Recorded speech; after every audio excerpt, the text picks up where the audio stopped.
Good morning, and thank you for joining us on WFAA Plus. I'm Morgan Young, and we are preparing to hear from officials in Kerr County for the first time today following devastating floods over the holiday weekend. Before we get to what the comments that we're going to hear today, I just want to walk you through the latest on what we have.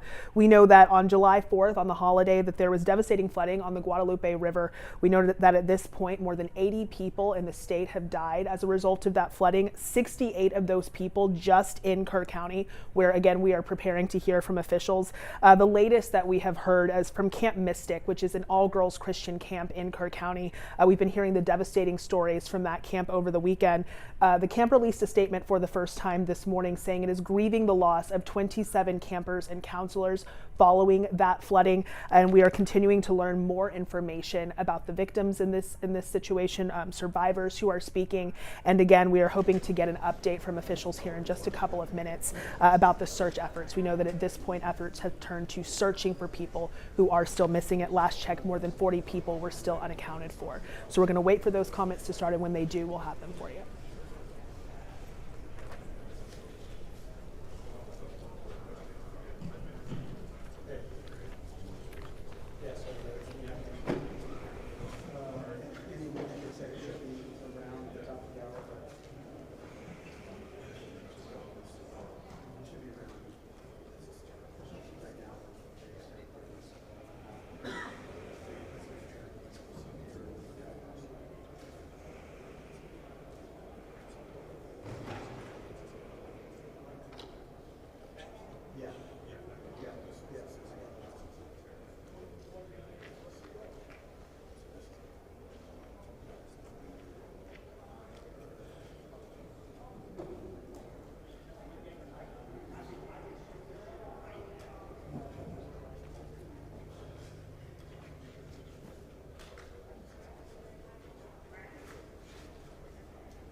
Y'all ready?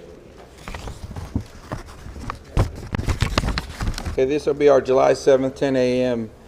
Briefing.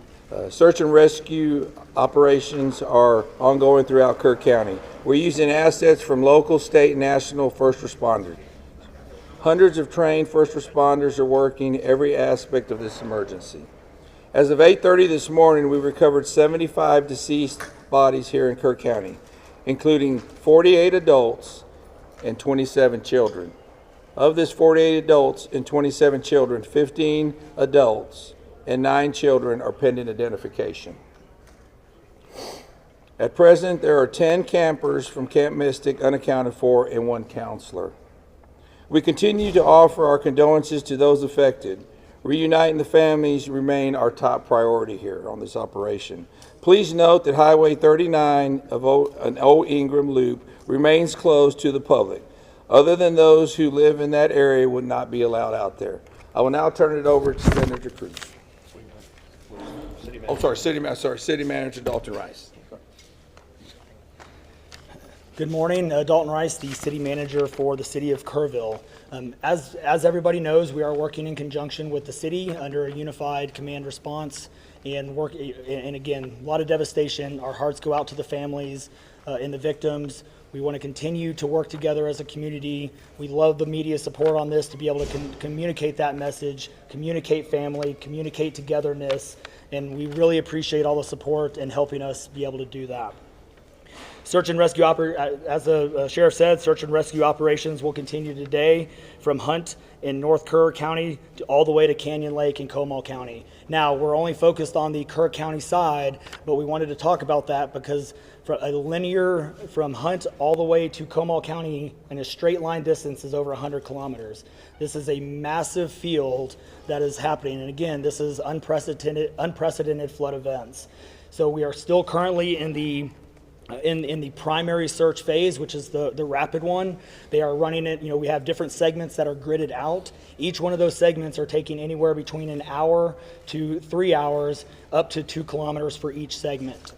So what that means is they're running into a lot of technical challenges with terrain, with water, even potentially, with weather, in the rising fields. We've talked about this before. Volunteers stay out of the way because if we start getting weather reports and all the other complications that are out there, we then have to pull off of those search and rescue missions to be able to communicate to those volunteers to get off, to make sure that they don't become victims themselves. Those operations involve 19 different local and state agencies, in addition to conducting primary and secondary searches. They will be conducting welfare checks on areas in North Kerr County impacted by power outages. And when we say search and rescue operations, that is boat, walking, on the ground, dogs, drones. Again, keep personal drones out of the air. Helicopters. We do have other assets that are continuing the search as well. As of present, KPUB, which is the Kerrville Public Utility Board, is reporting continued power outages between Hunt and Ingram along the South Fork of the Guadalupe River in Hunt. In the South Fork area, there are approximately 40 down power lines and significant infrastructure damage. KPUB has brought in additional utility personnel to help with restoration, but it's not possible at this time when the power is going to be restored. There are some substations along with those power lines that we are still trying to get access to just from debris buildup or them being completely wiped out. So we do not have an estimated time on when those are going to be fixed. We continue to have substantial number of requests for volunteers, as I said before, and donation opportunities. We are asking those who want to volunteer to contact the Salvation Army in Kerrville by phone at 830-465-4797 or in person at 855 Hayes Street in Kerrville. Monetary donations can be made on the Community Foundation of the Texas Hill Country's website at www.communityfoundation.net. They have a Kerr County Relief Fund set up on that site. And I will now turn it over to the Mayor, Joe Herring. Thank you for being here. I need to tell my community and those families who are waiting, this will be a rough week. Primary search continues, and we remain hopeful every foot, every mile, every bend of the river. Our work continues. You need to know that we have been blessed with help from the community, from the state, and the nation. We have trained experts who are helping in this effort. If you want to volunteer, it is important that you contact Kerrville Salvation Army and register. Dalton gave that number, but I'm going to give it again.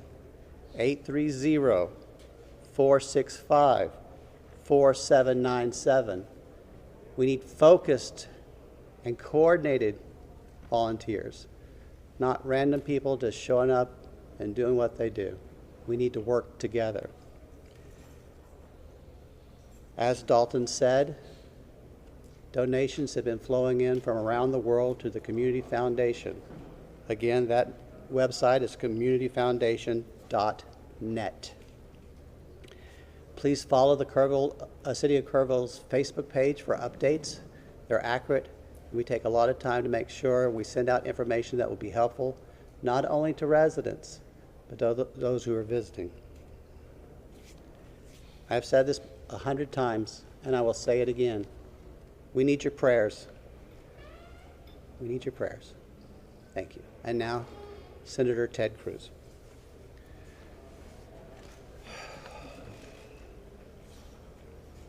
Texas is grieving right now.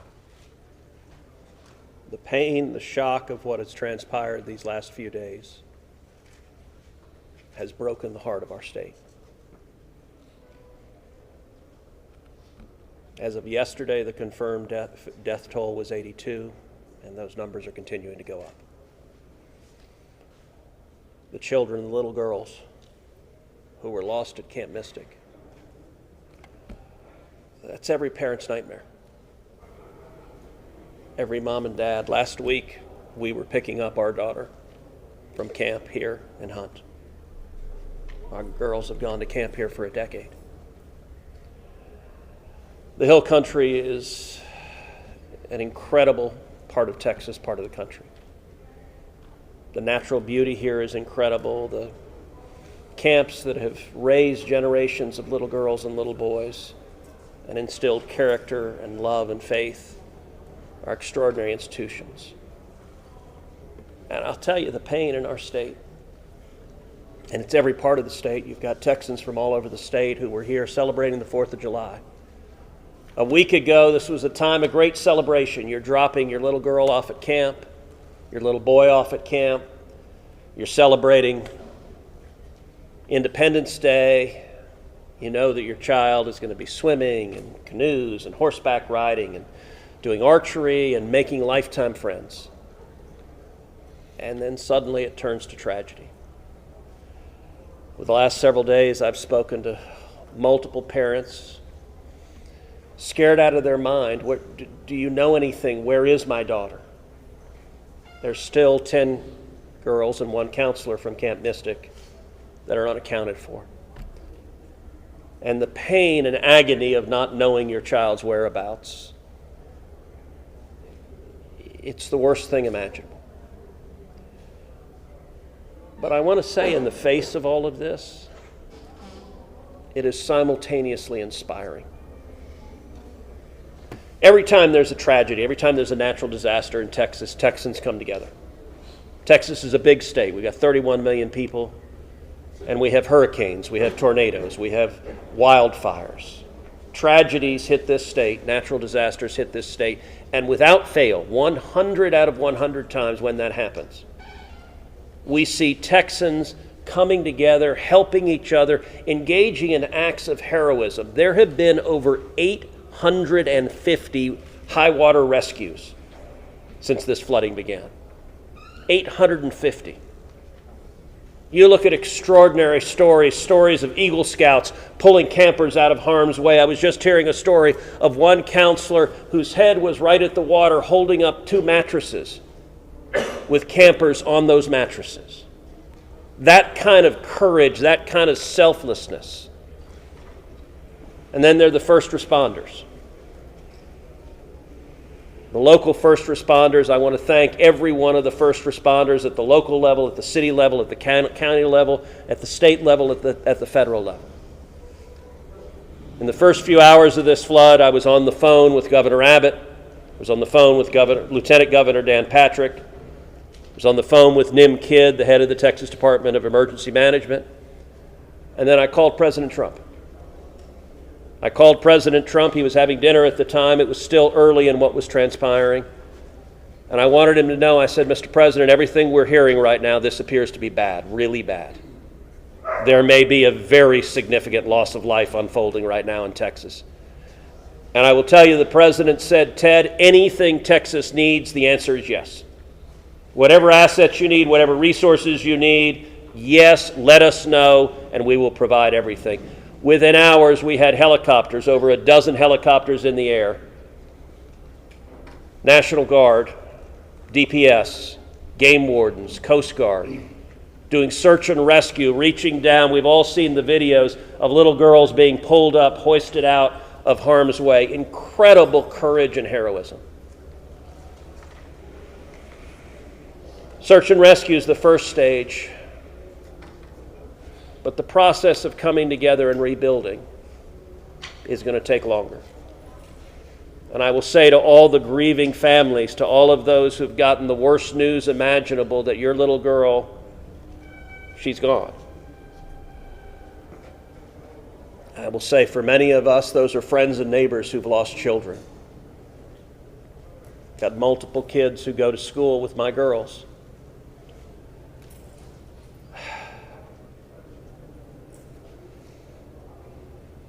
the mayor asked for prayers.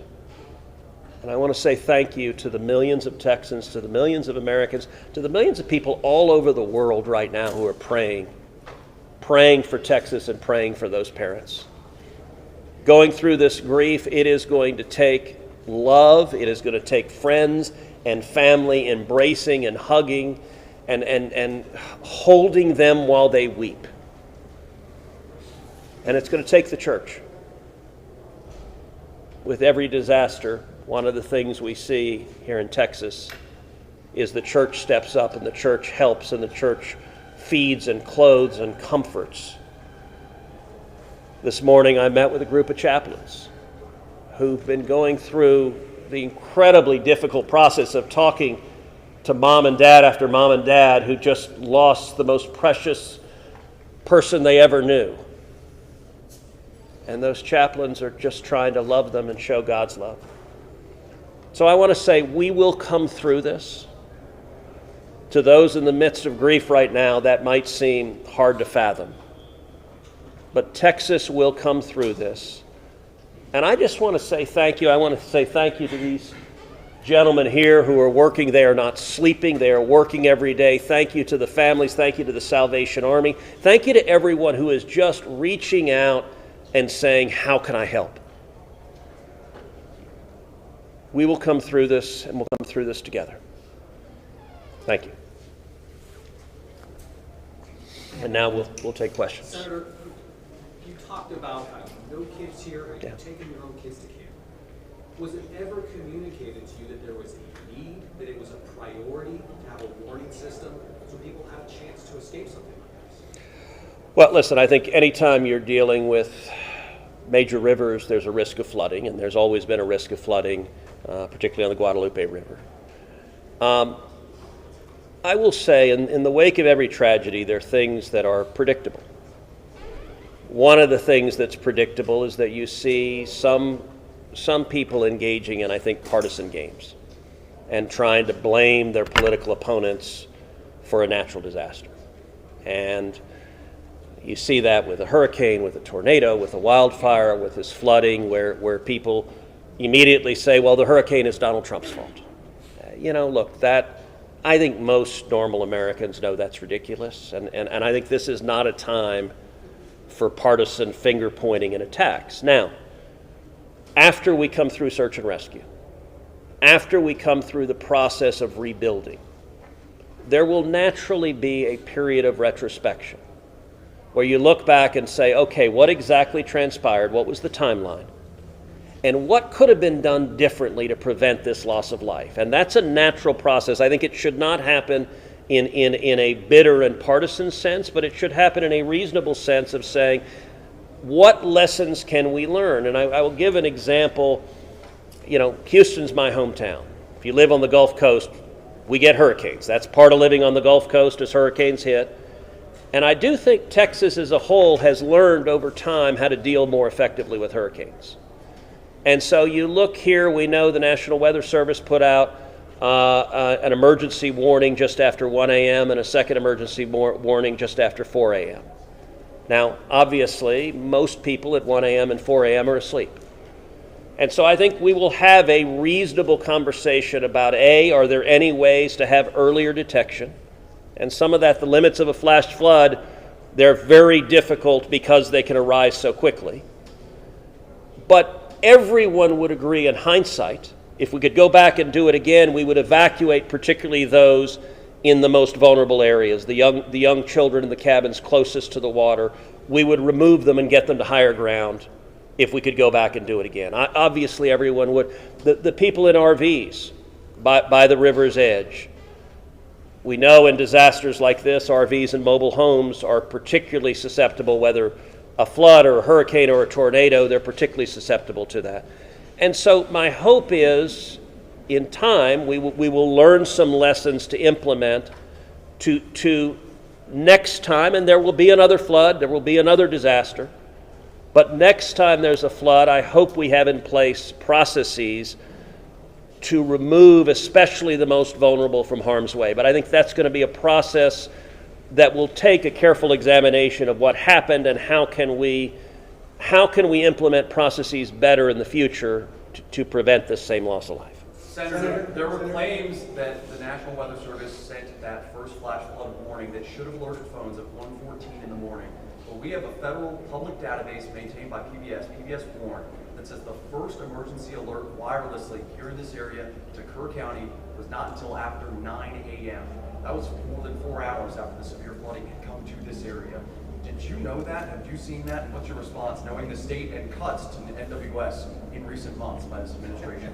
So I don't know the source for what you're saying. All of the public reporting I've seen is that there were 2 alerts that went out, one just after 1 a.m., one after 4 a.m. You know, I can tell you, I talked about the partisan finger pointing. I think there have been some eager to point at the National Weather Service and say cuts there led to a lack of warning. I think that's contradicted by the facts. And if you look at the facts in particular, number one, that these warnings went out hours before the flood became a true emergency level. But number two, the National Weather Service here, New Braunfels is where they were headquartered. They had additional manpower. In fact, they had 3 additional people working that night, anticipating that it was going to be a very dangerous weather situation. I also think it's worth noting that the National Weather Service Union, which has been very critical of the DOGE cuts, has publicly said that they don't believe that the reduction in staffing had any impact whatsoever on their ability to warn of this event. And so, look, I think it is reasonable over time to engage in a retrospective and say at every level what could have been done better, because all of us would want to prevent this horrific loss of life. But I think just immediately trying to use it for either side to attack their political opponents, I think that's cynical and not the right approach, particularly at a time when we're dealing with a crisis and we're dealing with grief. But does this make you question whether there should be cuts at the National Weather Service and FEMA? I know you've been supportive of FEMA. Look, I am very supportive of FEMA. I'm very supportive of the National Weather Service. They both perform essential roles, and I think it is critical at every federal agency, particularly when you're dealing with public safety, that we make sure that critical roles are maintained. That's a longer and broader discussion, but as I said, everything from the public evidence indicates that was not a contributing factor to what occurred here. Is it possible to get Dalton in just to talk about that and what the National Weather Service alerts? Because there were escalating forecasts throughout the day from the National Weather Service. What did the emergency managers of the county and other local officials do with that information, starting at 1:15 and onward, where you have the dire river forecast at 6:30? Were emergency managers doing anything to put any processes in place to warn people on the river? So overall, we were preparing for the July 4th, weekend. So we had National EMR on site. We were, basically stood up kind of a incident command post, if you will, to prepare for that event. So everybody was kind of up looking at weather. We looked at the weather before. When you looked at the National Weather Service, flood map, it spanned all the way from the west side of Texas, with Kerr County kind of being in that upper northeast corner of it. And so everybody, including the National Weather Service, was looking at where's the rain going to hit. We know it's somewhere in here, but with rain, especially when you're dealing with terrain, you got to figure out, sometimes you don't know until it falls. So once it starts falling, then you got to figure out, okay, how's the watershed going to do this? How's the science going to work? And when you had that north and south fork that we had talked about before, it all converged into one. We do know that a lot of the camps were looking at this just as much as everybody was. With the rainfall percentages, even the National Weather Service had looked at, and don't quote me on the numbers, but it's anywhere between 1 to 7 inches. We got significantly over that. And again, when it goes into very congregated areas and how that watershed shifts into the rivers, that impacts things.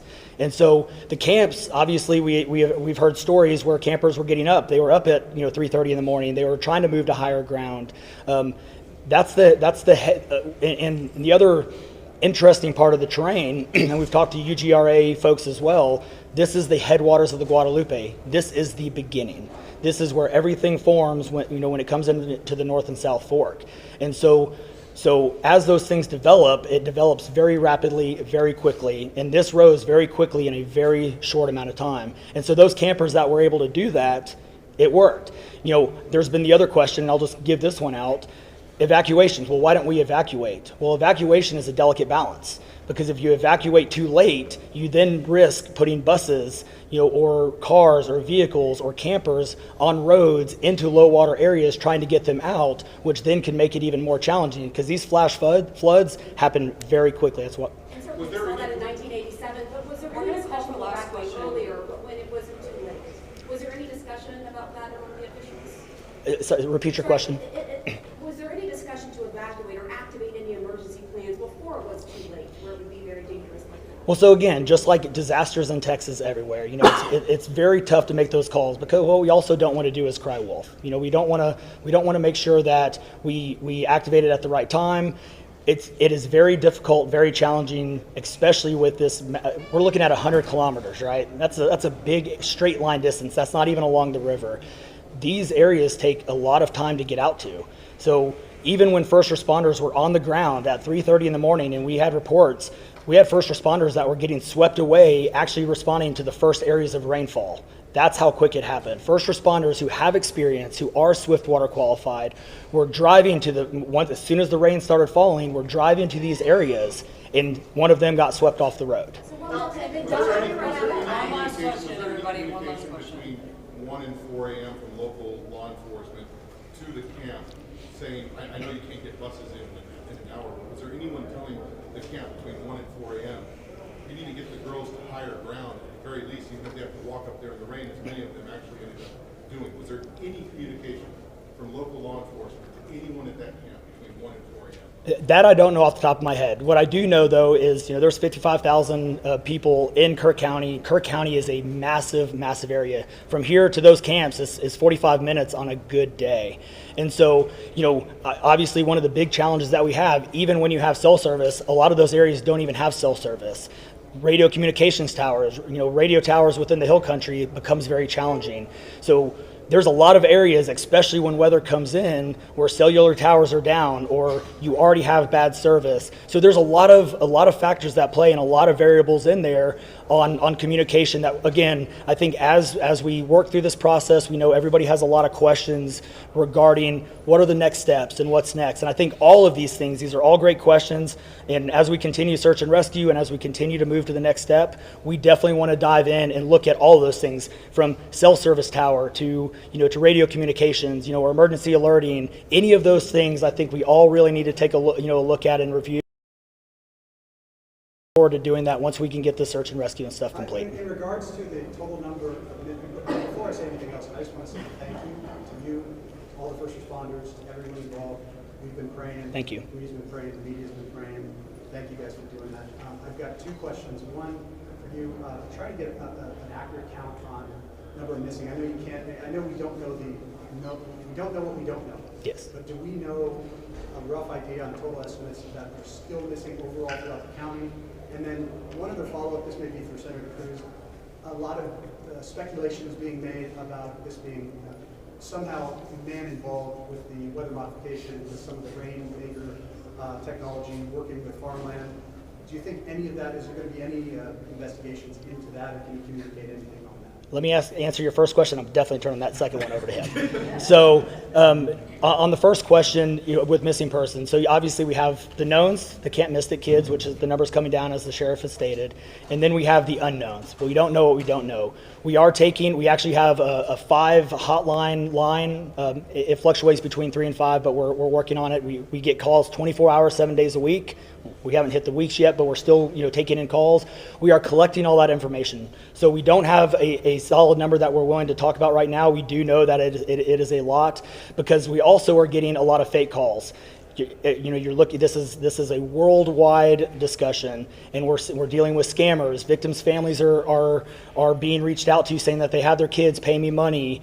It's heartbreaking. It's absolutely heartbreaking. We're dealing with with mental health issues where people are calling saying they have visions.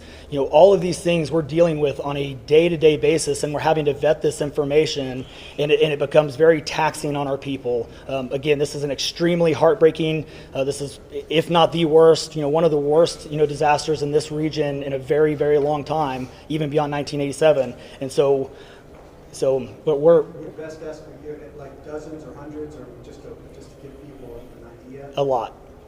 So, The follow-up, yeah, let me. Yeah, Not there. to get into the weeds on, people are asking lots of questions, and where should we start the investigation at? To the best of my knowledge, there is zero evidence of anything related to anything like weather modification. And look, the internet can be a strange place. People can come up with all sorts of crazy theories. What I know is a reality is that a whole lot of Texans are grieving right now.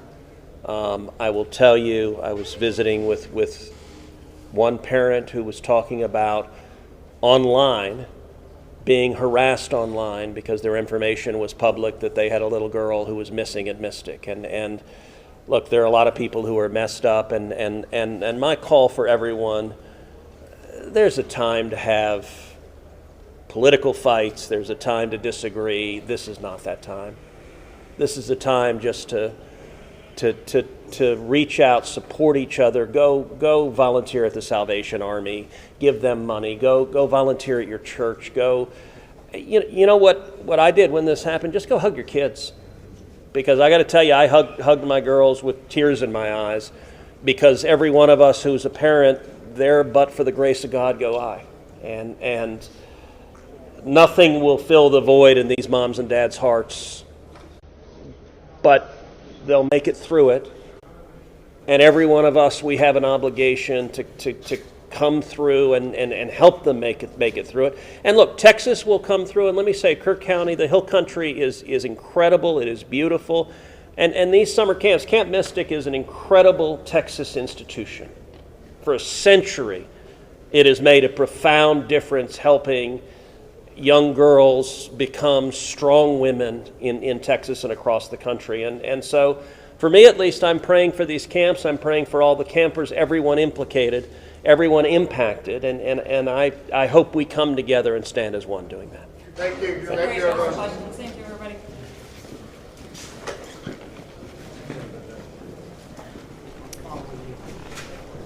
If you are just joining us, we've just seen the conclusion of an update out of Kerr County following the devastating flooding morning, that folks. we saw. If you were not on the here 4th of July earlier, I put out wanna some give you just a housekeeping recap notes. in I want to case repeat you that.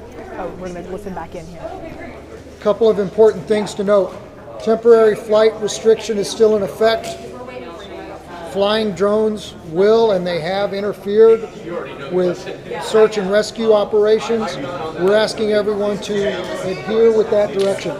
Hey, excuse me, can we either keep it down or shut the door? You bet. TFR is still in effect. We can't have the media flying drones. They have interfered with our air operations, and it has to stop. It's our intent to set aside an hour each day to make some of our leadership available to y'all for one-on-one interviews. This is above and beyond these daily press conferences. These interviews will be 3 to 5 minutes in length, and they're going to be held between 1 and 2 p.m. Obviously, we won't be able to accommodate all outlets each day. So if you're part of an affiliate, we ask that you coordinate with your colleagues from your network and submit one request, and then share that. You can request interviews by emailing our Joint Information Center at jic@kerrvilletx.gov. One more time, that's jic@kerrvilletx.gov, and I'll repeat that again before we're done. Our unified PIO team will confirm your interview, your time, and who you're going to be able to interview at least 1 hour beforehand. You're welcome to request specific leadership, such as the sheriff or the city manager. However, given the fluid nature of response and the quantity of requests that we're expecting to get, we cannot 100% guarantee that you're going to be able to speak to the interviewee that you would like to. Footage. Our PIO team will be in the field today, and we're capturing images and B-roll of response and recovery efforts. As soon as it can be made available, a link will be emailed out from our JIC email address for you to download materials for your own use. Contact information. If you were here yesterday, we passed around a sign-in roster. If you signed in yesterday and provided us your contact information, you should be part of our media list, and you should have received a confirmation email last night. If you did not get that email, or if you were not on that list, you can be part of our media list by emailing us at jic@kerrvilletx.gov. One more time, jic@kerrvilletx.gov. I don't know the time of the next press conference. As soon as we have that information, we will push it out through our social media. Thank y'all. That was a bit of housekeeping there. You know, we just finished hearing from city and state officials about the devastating flooding that we have seen in the Hill Country, specifically in Kerr County, Texas. And I want to run through some of the key points that we heard here, just in case you joined us a little late. At the very beginning of that press conference, we heard from the Kerr County Sheriff, who shared that as of 8:30 this morning, they have found 75 people, 75 bodies. And of that 75, 48 of those people were adults, 27 children. And of that number, the county is confirming that 15 adults and 9 children are still waiting to be identified. Of course, searching for people who have been unaccounted for is a really big part of these search and rescue efforts, and getting that information out, making sure that families have that confirmation. So again, 75 bodies recovered, 48 adults, 27 children, still 15 adults and 9 children who have not been identified. We do know that the state is working with the University of North Texas Health Science Center to speed up the process of getting those identifications, just because there's a lab there that's able to do that. We do also know from this morning's press conference that just wrapped up a couple of minutes ago that there are still 10 campers and 1 counselor from Camp Mystic who are still unaccounted for. We've been hearing the stories out of Camp Mystic all weekend long. That camp sits right along the Guadalupe River in Kerr County. It is a Christian camp. It's an all-girls camp, and it's been in Texas for a really long time. It's very popular, and we've been hearing some really emotional stories coming out of that camp just as we're getting more information. So again, 10 campers, 1 counselor from Camp Mystic who officials are still looking for. So we heard from the county sheriff, we heard from the city's mayor, Kerrville's mayor, and we also heard from U.S. Senator Ted Cruz, who said that just a week ago or so, he picked up his own daughter from a camp not far away from Camp Mystic. And he was asked a couple of questions about the handling of the emergency communications in this situation. Of course, that has been something that has drawn a lot of conversation online, on social media, people really questioning how the emergency communication was handled in this. And his answer to questions from reporters about this issue was that he says that there is going to be a time to have conversations about this, to see if there are any lessons that can be learned here about this communication. He said he would like to see at some point a system in place where people who are most vulnerable are able to have the proper protocol to maybe get out of harm's way quicker in these situations. But he said that that conversation is not for now. Both the city and the county confirmed that their efforts right now are really focused on continuing to search for people who are unaccounted for. The county saying that they have broken up this area. It's about 100 kilometers. This is a really large area, into grids, and that they are thoroughly searching all of those areas, and that they are facing challenges, the terrain, the weather, and they are asking anyone who wants to volunteer to actually register to volunteer with the Salvation Army in Kerrville, saying that they really need people to be registered and kind of be where they're supposed to be, to not get in the way of their efforts to search. So the priority right now, continuing to search. There are still some people unaccounted for, including 10 campers and a counselor at Camp Mystic. The Senator Ted Cruz says that he is expecting that the death toll in this situation is going to continue to rise. So they're going to continue searching and continue providing information on this. We do not know when the next press conference will be with this official information, but it is something we are, of course, going to monitor all day here on WFA Plus and on air. You can find the latest that we have for you in about 20 minutes on our midday at 11 a.m. And thank you for joining us. We'll see you then.